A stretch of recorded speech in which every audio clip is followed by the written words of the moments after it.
বিসমিল্লাহির রহমানির রহিম।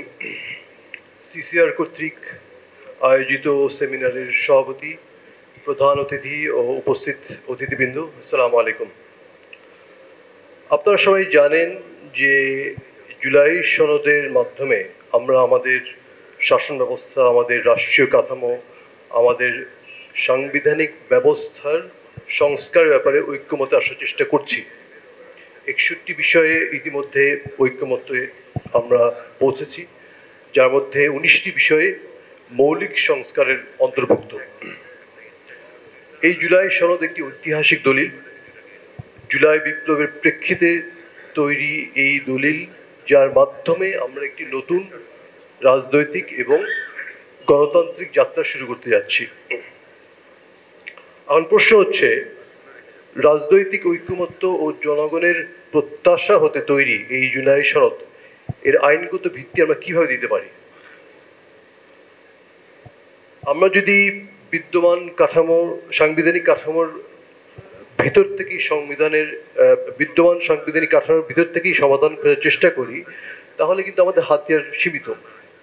অনেকে অর্ডিন্যান্সের কথা বলেন, অধ্যাদেশের কথা বলেন, বিভিন্ন পত্রপত্রিকায় আপনারা লেখা দেখেছেন, কিছু আইনবিদরা বলেছে যে অধ্যাদেশের মাধ্যমে এই সংস্কার কার্যকর করা সম্ভব। তবে বর্তমান সংবিধান অনুযায়ী এটা আসলে সম্ভব না, কারণ আমাদের আর্টিকেল 93-তে বলা আছে যে সংবিধানের অধ্যাদেশের মাধ্যমে সংবিধান সংশোধন করা যায় না। যেহেতু জুলাই সনদ বাস্তবায়নে সংবিধানের অনেক বড় রকমের সংশোধনীর প্রয়োজন, সেজন্য অধ্যাদেশ আসলে কোনো সমাধান না। দ্বিতীয়ত পথ হতে পারে গণভোট। গণভোটের কথাও আমরা কিছু আগে শুনেছি। এবং যদি আমরা জুলাই সনদ জনগণের কাছে উপস্থাপন করি, যদি আমরা জনগণের বিপুল জনসমর্থন পাই, তাহলে আমরা এটা বলতে পারি যে জুলাই সনদের বৈধতা জনগণের সার্বভৌম ইচ্ছা থেকেই আসছে, এটা বলা সম্ভব।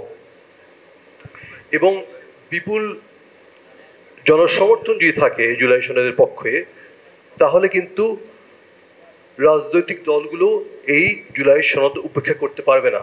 তারা এক প্রকার মোরালি এবং পলিটিক্যালি তারা অবলাইজড হবে এই জুলাই সনদকে ইমপ্লিমেন্ট করবার জন্য। এবং ইতিহাস বলে আমাদেরকে যে রাজনৈতিক ঐক্যমত্যের ভিত্তিতে যদি কোনো আইন প্রণীত হয়, যদি কোনো সংবিধানের সংশোধনী প্রণীত হয়, তাহলে কিন্তু সেক্ষেত্রে সাধারণত আদালত হাত দেয় না, আদালত ইন্টারফেয়ার করে না। আপনারা জানেন যে 1990 সালে যখন প্রধান বিচারপতি শাহাবুদ্দিন সাহেব উনি ভাইস প্রেসিডেন্ট হলেন, তারপরে পরবর্তীতে অ্যাক্টিং প্রেসিডেন্ট হলেন এবং ওনার অধীনে নির্বাচন অনুষ্ঠিত হলো। পরবর্তীতে তিনি আবার প্রধান বিচারপতির পদে ফিরে গেলেন। এই পুরো প্রক্রিয়াটাই কিন্তু আসলে সংবিধানের সাথে সাংঘর্ষিক ছিল। সংবিধানের যে মূল নীতি, ক্ষমতা পৃথকীকরণের নীতি, সেটার সাথে সাংঘর্ষিক ছিল। কেউ চাইলে একাদশ সংশোধনী কিন্তু তারা চ্যালেঞ্জ করতে পারত, কিন্তু যেহেতু এটা রাজনৈতিক ঐক্যমত্যের ভিত্তিতে এই সংশোধনীটা আনা হয়েছিল, বা রাজনৈতিক ঐক্যমত্যের ভিত্তিতে একটি বিশেষ সাংবিধানিক ব্যবস্থা তৈরি করা হয়েছিল, সেই জন্য বিষয়টি কখনই আদালত পর্যন্ত গড়ায়নি। অর্থাৎ কথাটা যেটা দাঁড়ায় যে জনগণের সমর্থন নিয়ে যদি আমরা কোনো আইন প্রণয়ন করি, তাহলে সেটা আদালতে টিকে যাওয়ার সম্ভাবনাটাই বেশি। তবে এখানে আমাদের মনে রাখতে হবে যে গণভোটের কিন্তু বিপদ রয়েছে, because referendum can be very unpredictable. এবং রাজনৈতিক নেতা যদি সমর্থন করেও কর্মীরা কিন্তু ভিন্নভাবে ভোট দিতে পারে। আবার রাজনৈতিক নেতারা প্রকাশ্যে সমর্থন করলেও পর্দার আড়ালে তারা কিন্তু বিপরীত ভূমিকা নিতে পারে। আবার রাজনৈতিক দলদের মধ্যে বা রাজনৈতিক নেতাদের মধ্যেও কিন্তু বিরোধ থাকতে পারে। এবং সেক্ষেত্রে যদি আনপ্রেডিক্টেবল কোনো রেজাল্ট আসে, তাহলে আমাদের মনে রাখতে হবে এটা কিন্তু পুরো সংস্কার প্রক্রিয়াকেই ভণ্ডুল করে দিতে পারে। এবং এর অনেক উদাহরণ কিন্তু আমরা ইতিহাস থেকে দেখতে পাই। 2016 সালে ব্রেক্সিট রেফারেন্ডাম আপনারা সবাই জানেন যে একেবারে আনপ্রেডিক্টেবল রেজাল্ট হলো। ব্রিটিশ জনগণ সম্পূর্ণ অপ্রত্যাশিতভাবে ইইউ ছাড়ার সিদ্ধান্ত নিল। 1986 সালে আয়ারল্যান্ডের সরকার সমর্থিত ডিভোর্স প্রস্তাব 63% ভোট বাতিল করে দেয়। কানাডায় আপনারা জানেন 1995 সালে কুইবেক রেফারেন্ডাম হয়, সেখানেও কিন্তু খুব ভেরি স্লিম মেজরিটি ছিল, 0.1% মেজরিটির কারণে কুইবেক এখনো কানাডার অংশ হিসেবে রয়েছে। তা এটা আমাদেরকে মনে রাখতে হবে যে রেফারেন্ডাম খুব আনপ্রেডিক্টেবল রেজাল্ট দিতে পারে এবং সেই ক্ষেত্রে কিন্তু আসলে সমস্যা আরো ঘনীভূত হতে পারে। তৃতীয় পথ হচ্ছে যেটা অনেকে বলেছে বা অনেকে আপনারা শুনেছেন যে আর্টিকেল 106 এর অ্যাডভাইজারি ওপিনিয়ন। তো অ্যাডভাইজারি ওপিনিয়ন আসলে আমার মনে হয় এটা ওইদিকে না যাওয়াটাই ভালো, কারণ প্রথমত অ্যাডভাইজারি ওপিনিয়ন এটা হচ্ছে কোনো বাইন্ডিং কোনো প্রনাউন্সমেন্ট না, এবং অ্যাডভাইজারি ওপিনিয়নের মাধ্যমে কিন্তু কোনো আইনগত ভিত্তি দেওয়া যাবে না জুলাই সনদকে। দ্বিতীয়ত হচ্ছে আসলে কন্ট্রোভার্সিয়াল বা সেন্সিটিভ পলিটিক্যাল কোয়েশ্চেন্সে সুপ্রিম কোর্টকে টেনে না আনাটাই ভালো। কন্ট্রোভার্সিয়াল বা সেন্সিটিভ পলিটিক্যাল বিষয়ে সুপ্রিম কোর্টকে ইনভলভ করাটা সমীচীন না।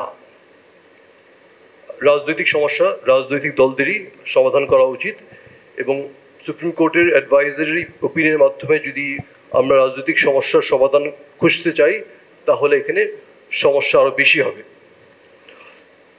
ফলে যেটা দাঁড়াচ্ছে যে বিদ্যমান সংবিধানের ভিতর থেকে সমাধান খোঁজা অনিশ্চয়তার ভরা।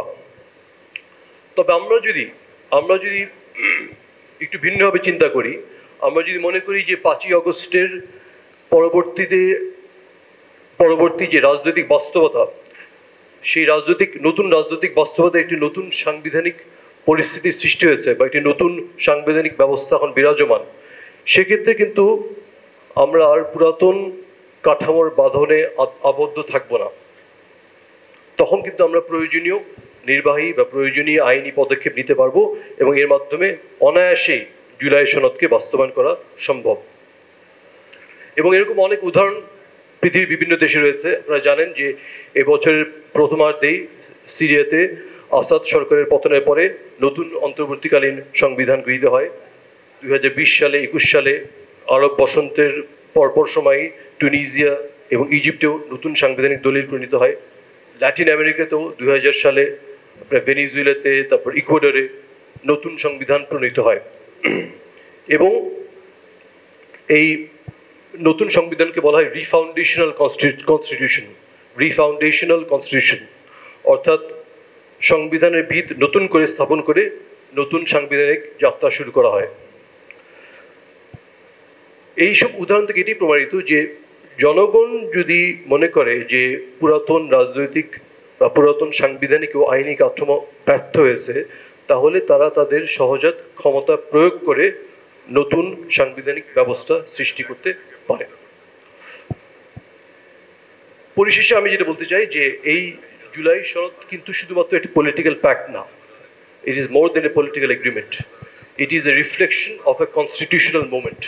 আমাদেরকে এটা হিসেবে বিবেচনা করা উচিত, এবং নাগরিক হিসেবে আমাদের দায়িত্ব হচ্ছে এটা সুনিশ্চিত করা যে এই সনদের সংস্কারগুলো যিনি আইনগতভাবে কার্যকর হয় এবং আইনগতভাবে এটা যিনি শক্ত ভিত্তি থাকে।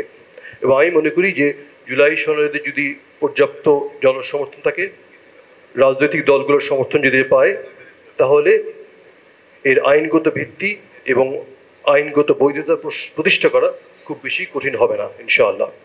ধন্যবাদ। আসসালামু আলাইকুম।